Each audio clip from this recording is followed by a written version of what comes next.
Fake ஜுவல்லரிய வந்து நான் ஒரு சாதாரண மக்கள் கண்டுபிடிக்க முடியாது.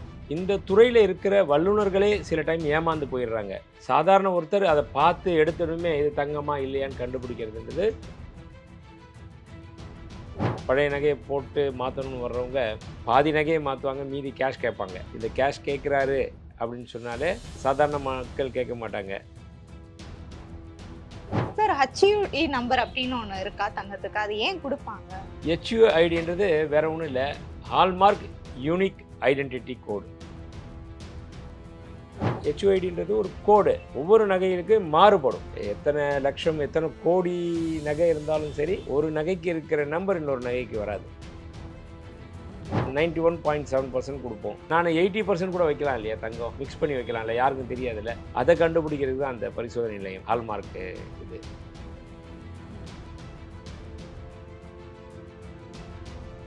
இயற்பிமன் நேயர்களுக்கு வணக்கம். இப்ப ரீசெண்டா வந்து சிதம்பரத்துல ஃபேக் ஹால்மார்க் வச்சு தங்க நகை வந்து வித்ததா வந்து கண்டுபிடிச்சிருக்காங்க. சார் ஃபேக் ஹால்மார்க் இந்த நகைகளை வந்து நம்ம கண்டுபிடிக்க முடியுமா? ஃபேக் ஜுவல்லரிய வந்து நான் ஒரு சாதாரண மக்கள் கண்டுபிடிக்க முடியாது. ஏன் கண்டுபிடிக்க முடியாதுன்னா, இந்த துறையில இருக்கிற வல்லுனர்களே சில டைம் ஏமாந்து போயிடுறாங்க. அத வந்து உரசி பார்த்தாலும் போலி நகையா, தங்கமான்னு கண்டுபிடிக்க முடியல. டெஸ்டிங் மிஷின்ல வச்சாலும் கண்டுபிடிக்க முடியல. மெல்ட் பண்ணி பார்த்தா தான் தெரியும். அந்த மாரி சில விஷயங்கள். அதனால சாதாரண ஒருத்தர் அத பார்த்து எடுத்ததுமே இது தங்கமா இல்லையான்னு கண்டுபிடிக்கிறதுன்றது சாத்தியமே இல்ல. ஓகே. சார் ஹச்யூஇ நம்பர் அப்படின்னு ஒண்ணு இருக்கா தங்கத்துக்கு? அது ஏன் குடுப்பாங்க? HUIDன்றது வேற ஒண்ணும் இல்ல. ஹால்மார்க் யூனிக் ஐடென்டிட்டி கோடு. இதுதான் ஐடி நம்பர். இது வந்து எதுக்காக குடுத்தாங்க அப்படின்னா, மத்திய அரசாங்கம் முதல்ல இந்த தூய தன்மைன்னு சொல்லுவோம் இல்லையா? தூய்மை. தங்கத்தினுடைய தூய்மையை கண்டறியறதுக்கு வந்து முதல்ல ஒரு ஸ்கேலே இல்லாம இருந்துச்சு. எல்லாருமே பெர்சன்டேஜ்ல சொல்லப்போனா 90%, 85%, 80%, 75% அப்படின்னு வச்சுட்டு இருந்தாங்க. அவங்கவங்க இதுக்கு தகுந்த மாரி அத குவாலிட்டிய வந்து நிர்ணயம் பண்ணிட்டு இருந்தாங்க. அதுக்கப்புறம் தான் அரசாங்கம் என்ன பண்ணாங்க, இல்ல 916 அப்படின்னா தான் 22 கேரட்னா அது 916 தான். நீங்க 22 கேரட் வச்சுட்டு பெர்சன்டேஜ வந்து குறைச்சு 85, 87, 82, 80ன்னு கொண்டு வரக்கூடாது. 91.6% கோல்டு அதில இருக்கணும். அப்படி இருந்தா தான் 22 கேரட்ன்னு சீலே அடிக்கணும். அப்படின்னு அத ஒரு கொண்டு வந்தாங்க. கொண்டு வந்து இது வந்து யாருக்காகன்னா, மக்களுக்காக. நுகர்வோருடைய பாதுகாப்பு நலன் கருதி அப்படி கொண்டு வந்தாங்க. அதுக்கப்புறம் அதுலயுமே அத கொஞ்சம் ஸ்ட்ரீம்லைன் பண்ணணும். இந்த கோல்டன் செக்டாரையே வந்து ஆர்கனைஸ்டு செக்டார்க்கு அப்படின்ற மாத்தணும். ஒரு கட்டமைப்புக்குள்ள கொண்டு வரணுன்றதுக்காக தான் இந்த HUID அப்படின்றது. HUIDன்றது ஒரு கோடு. அந்த கோடு வந்து எல்லா நகையிலயுமே இருக்கும். ஒவ்வொரு நகைகளுக்கு மாறுபடும். எத்தனை லட்சம், எத்தனை கோடி நகை இருந்தாலும் சரி, ஒரு நகைக்கு இருக்கிற நம்பர் இன்னொரு நகைக்கு வராது. இண்டிவிஜுவல் ஒரு ஐடி குடுத்துருவாங்க. கிரியேட் பண்ணுவாங்க. Hallmark unique ID. அப்படி இருக்கும் பட்சத்தில, அது வந்து ஈவன் நீங்க வந்து அந்த ஆப்ல போய் BIS கேர் ஆப்ன்னு இருக்கு.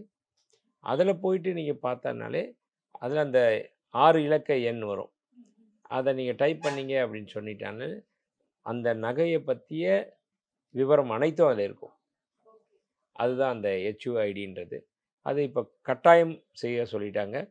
எல்லா மாநிலத்திலுமே, எல்லா மாவட்டங்களிலுமே, சில பின்தங்கிய மாவட்டத்தில அது கிடையாது.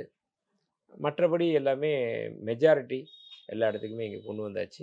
அத ஃபாலோ பண்ண ஆரம்பிச்சிட்டோம். நம்ம வடபழனி எஸ்ஆர் ஜுவல்லரி இப்போ வளசரவாக்கத்தில் புதிய கிளை உருவாகி இருக்குது. அதுக்கு salesman, sales woman, cashier, housekeeping, watchman, driver எல்லாரும் தேவைப்படுறாங்க. அதுக்கு கல்வி தகுதின்னு பார்த்தீங்கன்னா 10வது பாஸ் பண்ணியிருந்தாலே போதுங்க. கண்டிப்பாக இதை உங்களுக்கு தெரிஞ்சவங்களுக்கு ஃபார்வேர்ட் பண்ணுங்கள். ஏன்னா அவங்களும் பயன்பெறட்டுமே. அது மட்டும் இல்லை, ஃப்ளோர் இன்சார்ஜ், மேனேஜர், HR பல்வேறு போஸ்ட் காலியாக இருக்குது. யாராக இருந்தால் அப்ளை பண்ண சொல்லுங்கள். Contact number 6385696528.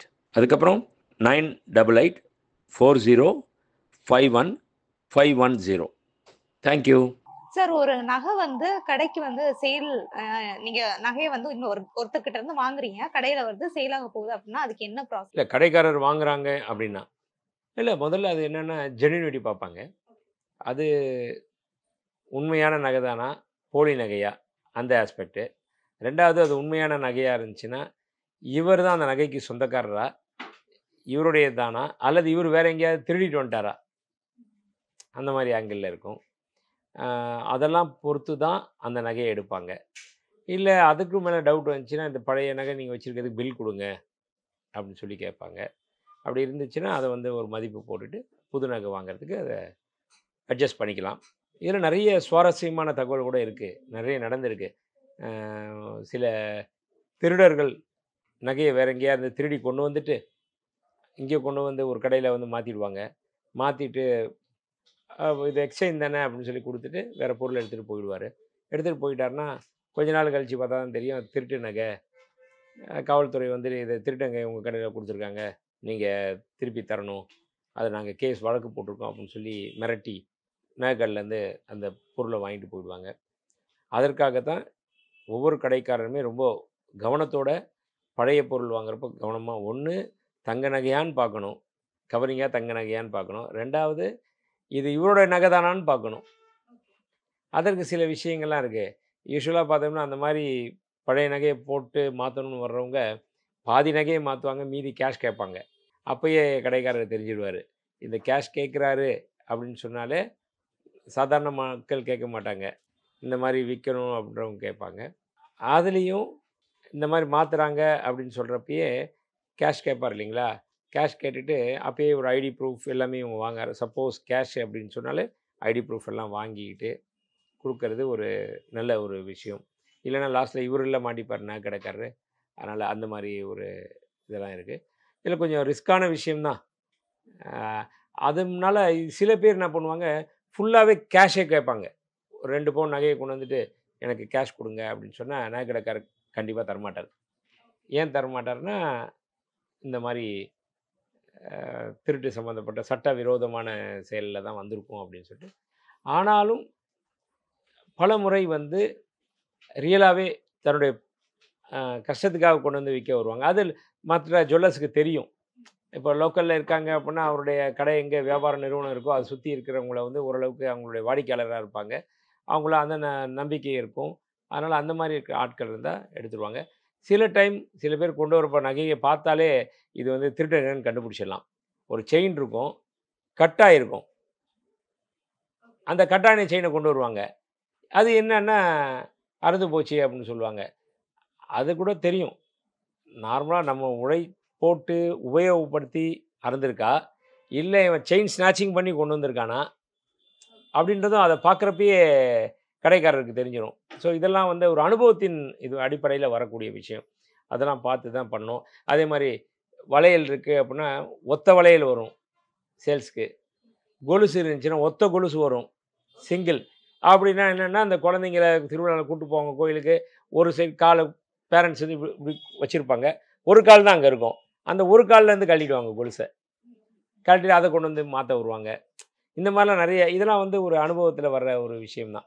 இதெல்லாம் பார்த்துக்கிட்டு நகைக்கடைக்காரர் கொஞ்சம் விபரமா இருந்து பழசெல்லாம் எடுக்கிறது. சார் முன்னாடி வந்து நகைய வந்து செக் பண்றதுல எதுவும் சிம்பிள்ஸ் அந்த மாரி தந்திருந்தாங்களா? இப்போ வந்து நகைய செக் பண்றதுல என்ன? இல்ல, இல்ல. அப்படி சிம்பல்ன்றதெல்லாம் கிடையாது. பழைய காலத்தில அப்படின்னு பார்த்தோம்னா, எடுத்து உரசி பார்த்து தான் சொல்ல முடியும். இது தங்கமா? இது எவ்வளோ இருக்கு? அதில மச்சம் எவ்வளோ இருக்கு? அப்படின்னு சொல்லி உரசிப்பாங்க. இப்போ இருக்கிறதுல அட்வான்ஸ் லெவல் டெக்னாலஜி வந்தனால, மெஷினரி வந்துருச்சு. அந்த உரசி பார்த்து சொன்னா கூட ஒரு 5% வித்தியாசம் வரும். யாருக்குமே. அவ்வளோ அக்யூரேட்டா சொல்ல முடியாது. எவ்வளோதான் பெரிய ஆட்களா இருந்தாலுமே, ஒரு 4லேருந்து 5% வித்தியாசம் வரும். அதுலயும் அதில மிக்ஸ் பண்ற ரேஷியோ கொஞ்சம் மாத்தி, காப்பர் கொஞ்சம் கம்மி பண்ணிட்டு, சில்வர ஜாஸ்தி மிக்ஸ் பண்ணாலோ, அலாய கொஞ்சம் ஜாஸ்தி வச்சாலோ, அப்போ அந்த உரசு தெரியறது கூட கொஞ்சம் டிஃபர் ஆயிடும். ஆனா, இப்போ இந்த மெஷின்ல பார்த்தீங்கன்னா, துல்லியம் வந்துருது. அது ஒரு 0.5% வேணா வச்சுக்கலாம். அதிகப்படியா 0.5% தான் வித்தியாசம் கூட வரும். அதனால 100% இப்போ பக்காவா ஆயிடுச்சு இந்த மிஷினரியோட இதனால. சார் இப்போ ஒரு ஜுவல்லரி ஷாப்ல இப்போ நீங்க வந்து வச்சிருக்கீங்கல்ல இந்த ஜுவல்ஸ், இது வந்து சேலுக்கு குடுக்கணும் அப்படின்னா என்ன ப்ராசஸ்? ஒண்ணுமே இல்ல. பணத்த குடுத்தா சேல் குடுத்துற வேண்டியது தானே. இதுல என்ன ப்ராசஸ்லாம் ஒண்ணும் கிடையாது. நாங்க புதுசு வச்சிருக்கோம். கஸ்டமர் வந்துட்டு எனக்கு இது வேணும் அப்படின்னா, அவங்க பணத்த குடுத்தா நாங்க பொருள குடுக்க போறோம். அதுக்குண்டான பில்ல போட்டு குடுக்க போறோம். இல்ல கிரெடிட் கார்ட்லயோ, இல்ல ஜிபேல அனுப்ப போறாங்க குடுக்க போறோம். இல்ல சார், இப்போ நீங்க வந்து இந்த கடைக்கு வந்து சேல்க்கு எடுத்திருக்கீங்கல்ல, இந்த நகை வந்து இங்க வர்றதுக்கு என்ன ப்ராசஸ்? ஓ! இது இங்க வர்றதுக்கு என்ன ப்ராசஸ்? அது ஒண்ணும் இல்ல. எங்க பட்ரன் பேக் ஆஃபீஸ் ஒண்ணு இருக்கும். மேனுஃபேக்சரிங் யூனிட் தனியா இருக்கும். இப்ப நாங்க கோல்ட பேங்க்ல இருந்தோ, இல்ல புல்லியன் மெர்ச்சன்ட் இருந்தோ நாங்க இது வாங்குவோம். வாங்கிட்டு அதுல ரேஷியோ படி காப்பர்லாம் மிக்ஸ் பண்ணிட்டு, இந்த கோல்ட 91.7 பியூரிட்டி கொண்டு வந்துருவோம். அத எல்லாம் மிக்ஸ் பண்ணிட்டு, அத குடுப்போம் எங்களுடைய ஒர்க் ஷாப்ல. அத வச்சுட்டு அவங்க அத கம்பி போடுறது, தகடு போடுறது, அந்த பாஷையில சொல்லணும்னா, கம்பி இழுக்கிறது, சட்டத்தில கம்பி இழுக்கும் மெல்லிசா ஒயர் மாரி வச்சுட்டு வரும். இந்த மாரி வந்துட்டு கொஞ்சம் கொஞ்சமா அத ஆட் பண்ணி, கைவண்ணத்தில கொஞ்சம் கொஞ்சமா செய்வாங்க. செஞ்சு பொருளா வந்ததுக்கப்புறம், அத கொண்டு போய் கட்டிங் போடணும். அப்புறம் பாலிஷ் பண்ணணும். அதுக்கப்புறம் இதெல்லாம் முடிஞ்சு அ பரிசோதனை நிலையத்துக்கு கொண்டு போயிட்டு ஹால்மார்க் சீல் போடணும். தரம் சரியா இருக்கா? நாங்க இப்ப 91.7% குடுப்போம். அந்த பியூரிட்டி. அது எல்லாமே கரெக்ட்டா இருக்கான்றத கடைசியில அவங்க அத சொல்லணும். ஏன்னா 91.7%ன்னு சொல்லிட்டு, நானு 80% கூட வைக்கலாம் இல்லையா தங்கம்? அதில மிக்ஸ் பண்ணி வைக்கலாம்ல. யாருக்கும் தெரியாதுல்ல. அத கண்டுபிடிக்கிறதுக்கு தான் அந்த பரிசோதனை நிலையம். ஹால்மார்க்கு இது. அங்க சென்டர்ல கொண்டு போய் பார்த்துட்டு, செக் பண்ணிட்டு சொல்லி, அதில சீல் அடிச்சு, அதில தான் அந்த HUIDன்ற சீல். HUID அந்த 6 டிஜிட் அடிச்சு குடுப்பாங்க. அது வந்ததுக்கப்புறம் நாங்க விற்பனைக்கு கொண்டு வந்துருவோம். ஓகே. சார் இப்போ இந்த ஃபேக் நகை கடை, இல்ல வந்து ஒரிஜினல் நகைகள வந்து விக்கிறாங்க அப்படிங்கிற பட்சத்துல வந்து, நகை கடைகள்ல வந்து அந்த ஃபேக் ஒரிஜினாலிட்டியா தான் வந்து நம்ம தெரிஞ்சுக்க முடியுமா? இல்லங்க. நகைக்கடையில பெரும்பகுதி வந்து எல்லாமே ஒரிஜினல் நகை தான். அதில வேணா கொஞ்சம் ஒவ்வொருத்தரும் வந்து இந்த தரத்த கொஞ்சம் குறைச்சு விப்பாங்க. அது கூட இப்ப கிடையாது. ஏன் கிடையாதுன்னா, அரசாங்கம் அதிரடியா இந்த உத்தரவு கொண்டு வந்தாங்க. எல்லாருமே ஹால்மார்க் தான் விக்கணும் அப்படின்னு சொல்லிட்டு. அதனால இப்ப அது குறைஞ்சு போச்சு. மத்தபடி போலி நகைகள வச்சு இவங்க விக்கிறாங்க அப்படின்றதெல்லாம் யாருமே கிடையாது. ஏன்னா, இது வந்து ஒரு ஜெனரேஷன் தொட்டு வியாபாரம். பாரம்பரியம் தொட்டு நடக்கக்கூடிய பரம்பரையா அப்படி சொல்லலாம். வியாபாரம் இல்லையா? அதனால வந்து அதில அந்த மாரி கொண்டு வர மாட்டாங்க. ஓகே. ஸோ ஹால்மார்க் நகைகள் சார்ந்த உங்களோட கருத்துக்கள வந்து பதிவு செஞ்சீங்க. ரொம்ப நன்றி. நன்றி.